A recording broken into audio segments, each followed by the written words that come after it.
Bonjour à tous et à toutes, j'espère que vous allez bien, je suis Julie Carrel. Dans cette vidéo, on va parler d'un sujet qui semble épineux pour les couples qui vivent leur relation à distance. Et parlant d'épines, il s'agit des conflits. Comment se gèrent les conflits dans une relation à distance? Je l'ai déjà dit, nous l'avons déjà dit en agence, les relations de proximité sont plus faciles à gérer que les relations à distance. Et quand il s'agit d'une relation à distance, on privilégie la communication. Mais quand un conflit survient, comment est-ce qu'il faut le gérer? La première chose que font beaucoup de couples, malheureusement, c'est d'éviter les sujets qui fâchent. Il ne sert à rien d'éviter un sujet qui fâche en espérant que demain sera meilleur. Ah non! Même si c'est une relation à distance, le sujet qui fâche doit être mis sur la table. Et bien sûr, avec le respect qui doit être de primeur.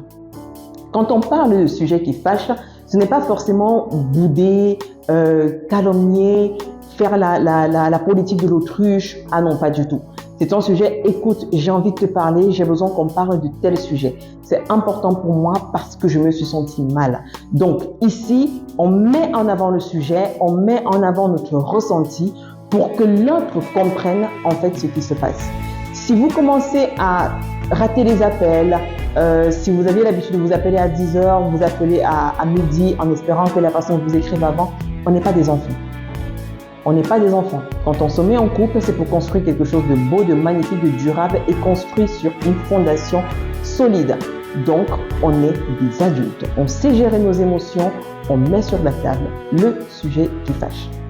Privilégier ensuite la communication. La communication ici, ce n'est pas seulement de parler, de débiter, de sortir des mots, mais utiliser la bonne gestuelle, la bonne posture pour que l'autre ne comprenne pas qu'il s'agit forcément d'une accusation.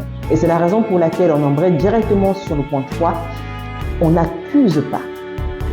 On parle de l'acte qui a été posé, du mot qui a été sorti, mais on ne parle pas de la personne en elle-même. Ce n'est pas parce que aujourd'hui j'ai manqué de respect à Y que je suis forcément une personne irrespectueuse. Donc on juge l'acte et non la personne. Petit récapitulatif, qu'est-ce qu'on fait? On met le sujet sur la table, on parle de l'acte et bien sûr avec respect.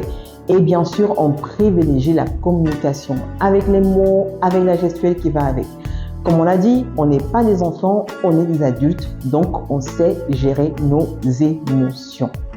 Alors, il y a un dernier point qui n'est pas souvent très mis en avant comme ça quand on parle du conflit, c'est de dire